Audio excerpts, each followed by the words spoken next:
going on, guys? Odyssey. Well, kind of want to talk about the 30th. Might be rambling in this video, so hopefully you guys kind of like that kind of style of content, kind of like Rudy style, just kind of just thinking out loud. So the 30th is kind of around the corner. Drops in September.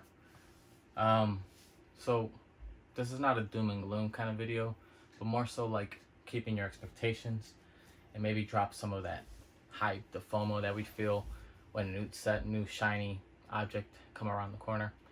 We get excited, whatnot, and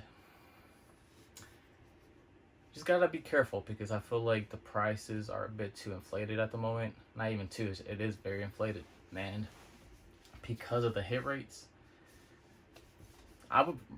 the singles are gonna be really cheap, and history has shown us what the anniversary sets do overall, and how much Pokemon companies willing to print. So far we're gonna get, I believe, 2 waves, or at least is gonna be they're gonna release different products throughout the rest of the year after September, October, November, I believe. Excuse me, and it's just gonna be a delayed push of more products, and what that's gonna do with the singles, and this is another thing about singles, is that the more people open, the more singles will be out there, the less sealed. Well, I think the seal will appreciate fast. I don't think so. I think it's gonna be kind of like dead money. If you get it for a good price, then maybe it's good to hold it. But are there better opportunities out there? Always will be, right? We won't get the best of the best opportunity for sealed or for a slab or stock or crypto. It's going to be a better place somewhere else. But I truly feel like 151, sorry, not 151, the 30th, it's going to be, how do I word this? There's a lot of demand right now still in Pokemon, and there's a lot of doom and gloomers. I don't think we're going to be in that extreme where it's going to get printed down. We're going to see 80, 90, $100 booster boxes. I don't think so. I think there's way more demand than there used to be. There is way more demand. But I do think there might be a time of, like, after the hype, there's going to be a slowdown to stagnation, or things maybe go down slowly, or just stagnates, until there's another wave of new money or just people buying more.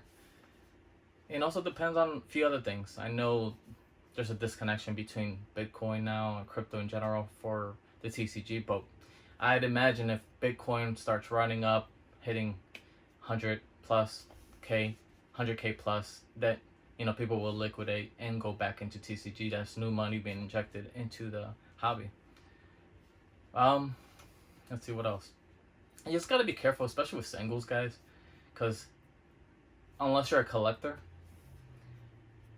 investing in singles for me is just very, very, very risky. And there's a lot of YouTubers out there saying invest in these cards or whatever. I'll just be very careful, because I've been in that situation where I've seen singles crash like 90%. You don't want to be that person where you're investing in singles and it's just down. You're looking at it, boom, down again, down again, down again, and then you're holding a nice bag of singles, and that would be the good time to buy. When it's just rock bottom. We never know the bottom, but kind of guess. Just wait for it to like chill out, especially for the 30th, knowing that there's going to be a lot of people cracking packs, and there's just going to be abundance of singles from all of them, outside of the Chase Mew, the 10K, 1 out of 10K packs Mew, the RGB. Yeah, that's RGB Mew. So just be careful, because I like to compare singles like with the crypto. It's very volatile, or high beta stock. That's just high beta, high reward, high risk, So this is why I have sealed. I hold sealed. Sealed for me is king. It's consistent. It's a lot less risky. And remember, the more people rip, more cards are out there, but the less sealed. Once you open sealed, either the case or just the actual sealed product inside, the less is going to be out there in the world, right? So it's almost like a deletion out of the system. So once they're gone, they're gone. And there's still going to be demand. May not be as high as demand, because as the price rises, the less people can buy in, because they just don't feel, they don't have the money, or just spending that much money on one product is just too much. Even I do it.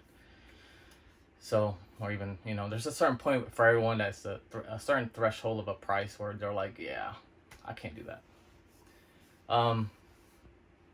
Let's see. What else could we talk about? We could talk about 30th. Let's see. There also, I feel like this is kind of going based on Rudy's last video. There is a lot of stores saying that they didn't get allocated enough, or they did get allocated enough, whatever.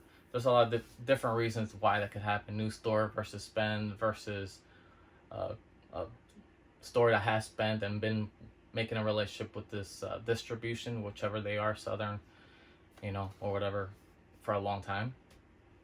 So there's just a lot of more people trying to get into the easy tendies. So it's just going to spread out thinner than usual, at least for the wholesale group I'm in. Just so far, it's just been kind of like on par with Ascended Heroes. That's the best comparison we could do.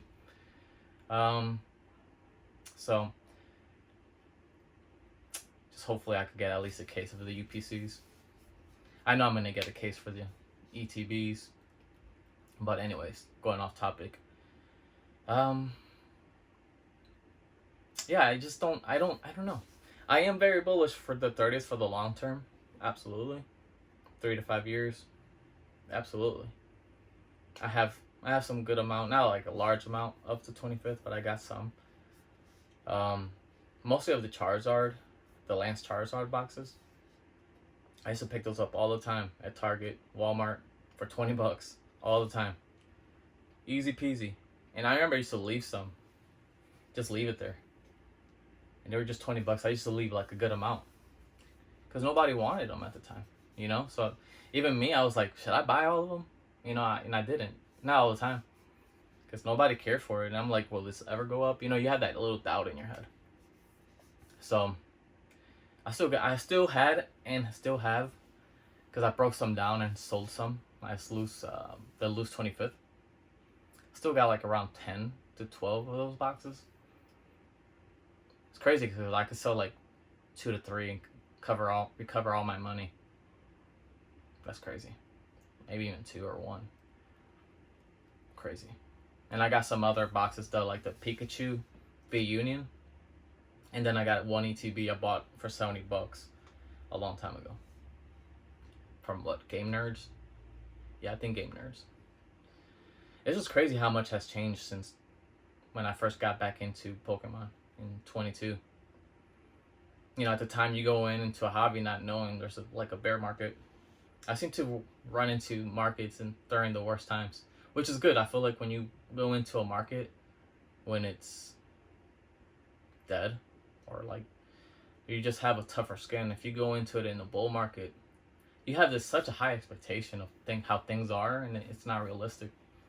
And it took so long for things to move. Not long, but there was definitely some stagflation. Not stagflation, just, yeah, stagnation. When I got into it.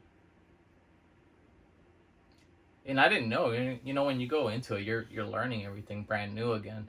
Because I was into it back in 99, 2000 in Pokemon like everyone else. And I remember opening up base packs in New York, visiting my auntie in New York. Opening packs with my sister and brother. Good times. And, you know, as everyone else, I was chasing the Charizard Hollow. Never got it.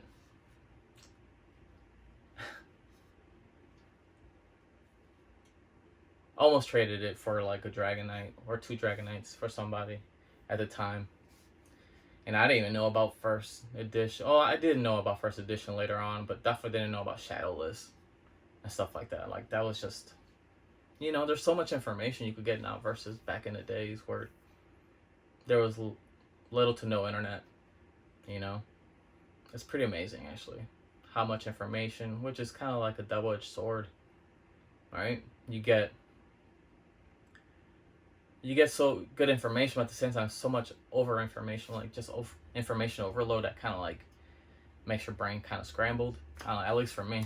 And this is why I stay away from most social media platforms. It's just too much information. Even YouTube, right? Even YouTube could be this like over information, like too much information and too much content, and you know, especially if you start going to like deep rabbit hole of like Pokemon, like even the finance side. Like I think it's so bloated. And sometimes I wonder why I'm even making these videos, because I'm like contradicting myself. Yeah. And it's so corny when you think about it. Like the whole like Pokemon investing or TCG investing is kind of cringe. Like, why are you even doing this? Like, we know why, but it's kind of cringe.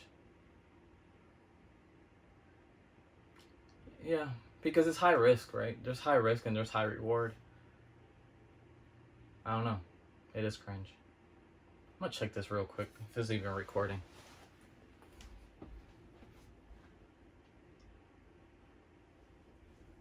Oh, hell yeah, it's recording. Sick. I would have felt dumb if it wasn't. Anyways. Picked these up a while ago. Dusty. If you know, you know. But yeah. It started off like when I started getting into Pokemon back in 22. You know, you didn't know Evolving Skies. You heard about it, but you know, you didn't know. So I learned about it and I actually got into it just casually, just opening packs. That's how I got back into it, just like almost like probably like everyone else. Outside of maybe like the sneaker bros or people who don't really care about Pokemon. Like I love Pokemon. And it's been a passion of mine, Pokemon and games and the the anime at the time, a long time ago. And opening packs. It's hard for me to open packs now because of how expensive they are. But once it goes back to cheap, like $4 or $5 a pack, we may not see $4, but maybe $5. Like I still randomly let my kids open packs. I just can't personally. Just because if there's gonna be somebody here that's gonna be packs, it's gonna be my wife and my 2 kids, just to let them have fun, because I can have fun other ways, guitar or fishing. I'm really ranting here, but yeah. 30th. I just be careful, because sometimes, let me say this, sometimes, and I would say most of the times, you gotta be focusing on things that most people aren't focusing on. So maybe even Perfect Order or Chaos Rising, Pitch Black. I would rather buy Chaos Rising, those 3, Pitch Black and Perfect Order, booster boxes for $150 to $170 than buying the 30th ETBs at $150 to $200. At least for the short term, midterm. I don't think the 30th is going to perform as good as some people think. Absolutely will do well 3 years post-release plus. But that's just my opinion. I don't know. Yeah. Gonna have this like a laid back video. Let me know if you guys like it. Make sure you like, comment, subscribe. And yeah, let me know if you like it. If not, I'm gonna still make it. These are my kind of videos. I like hearing people rant and kind of get their thoughts, instead of just like this.